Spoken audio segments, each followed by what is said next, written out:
So I decided to do this video because, I wanted to put something in perspective in regards to Tank. So on the flip side, Tank was victorious over Frank Martin, in which he stopped Frank Martin in the 8th round. Now, I'm going to break down Tank and break down the problem that I've seen happen with Tank, which proves to me that I'm on to something. Now, the judges, up until the stoppage, they had Frank Martin winning the fight. So once again, that's going to come into question. And now you have a few fighters saying that, okay,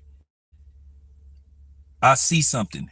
And keep in mind, fighters study.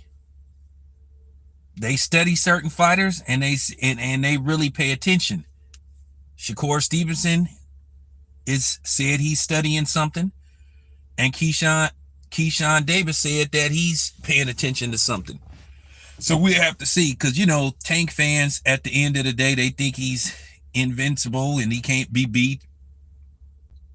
And it's okay for them to think that. Fine. I may be leaning towards that, maybe that he might not be able to be beat. Like I said before, I see possibly 2 fighters, maybe 3, and once again, they're going to have to fight the perfect fight to have a chance against Tank, because his power is the equalizer. So I will talk about Tank's drawing power, because Tank did dispel this misconception that they've been saying about black fighters. Look, we all know Tank is a black fighter. And some of us, we wasn't that impressed with him fighting Frank Martin. But on a good note, he did sell out the joint. And it was cool to see a lot of those, in particularly black celebrities, there coming out in droves to see, Frank versus Tank, or Tank versus Frank, or Tank and Frank. They could have went so many directions with the promotion. And even Tank said himself he wasn't pleased with the way the promotion went. But that's neither here or there, because I still haven't forgot what Abel Sanchez said, that black fighters can't sell. Which it's been a lie from the gate. It's been a lie that's been perpetrated by just a lot of different people. And whether people like it or not, Tank is the biggest draw in boxing. Tank is the biggest draw in boxing right now. He packs them in. This is a dude that can get 16, 17, 18, 19, 20,000 people to come see him no matter who he's fighting. Once again, Tank's team is going to make business decisions, not legacy decisions. Because now boxing is so predicated based off the Floyd Mayweather effect and basically, being undefeated. Say what you want to say about Oscar De La Hoya. Oscar De La Hoya, win, lose, or draw, he was packing them in. And I think Oscar's legacy was built because, for the most part, they thought he fought everybody. So that's the thing with Tank. But I never bought into what Abel Sanchez was saying anyway, because at the end of the day, besides Canelo, what non-black fighter is just packing the house to get people to come see them? Terrence Crawford versus Earl Spence sold very well. If the joint wasn't sold out, it was almost sold out. So to sit up there and say that black fighters can't sell is a myth. Now keep in mind, Regis Prograis and Devin Haney sold out the Chase Center, because originally they only was going to make around 10,000 tickets available for purchase. But the fight sold so well to where they started opening up more sections of the arena. Devin probably could have got 18,000 up in there. And he's a black fighter. But that needs to get put out there because they need to stop putting these lies out about black fighters not being able to sell, you know.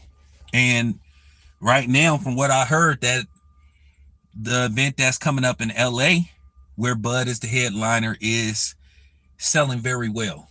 From what I heard, probably by Tuesday or Wednesday, they will have sold at least 10,000 tickets, which means that the joint will be halfway sold out. Now, I don't know how many tickets they're going to make available because from what I see, they're not going to have the entire stadium opened. So probably they'll just make around 18,000 tickets available. And if they sell all 18,000 tickets, that's still a sellout. And who knows, depending on how rapid and how quick those tickets get moved, they may open up more sections. But it's just been a lie that's been perpetrated. You get these clowns that come on these channels and these outlets and say, oh, black fighters don't sell. And I'm trying to figure out, well, what non-black fighters sell? And the only reason why Triple G was selling out events because he was a hype job. He was an HBO hype job. And then as soon as he lost those, as soon as he lost those 2 fights to Canelo, one on paper and one to me, I thought he lost, the hype started to go down. So Tank has proved that he could put asses in seats no matter who he fights. Doesn't matter whether Tank fights a black fighter or a non-black fighter, Tank can get asses in seats. Now, the question is why he's so marketable. I know that they like to tie Tank to the streets, and says he has that street element to him. But just because somebody has a whole bunch of tattoos on him doesn't mean he's resonated with the streets, because I see white people walking around with tattoos all over their arms and neck and everything. That don't mean they tied to the streets. And Tank said himself, he been boxing since he was 7 years old. So I'm trying to figure out, he may have dudes that's in the streets, but I just think as far as they're marketing him, they're marketing him to the streets, to the urban areas. But if you look at his ticket prices isn't what you would call urban friendly. So, because Tank tickets cost a little bit of money. The average Tank ticket right now, is running you maybe around $400. Now the question is, I looked at Tank's guarantee. Tank's guarantee ain't very much for this fight.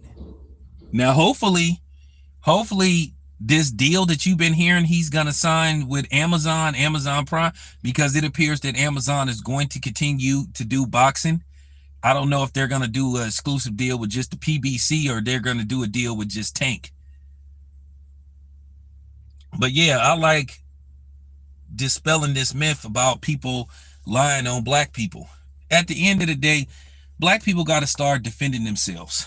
Oh, and by the way, on the side note, shout out to Tyreek Nasheed for roasting and cooking that bitch, Myron Gaines from Fresh and Fit, or should I say Fresh and Bitch. And he cooked him like it was nobody's business. But nevertheless, I just wanted to put that out there and talk about Tank's drawing power, because that myth and that stereotype is done.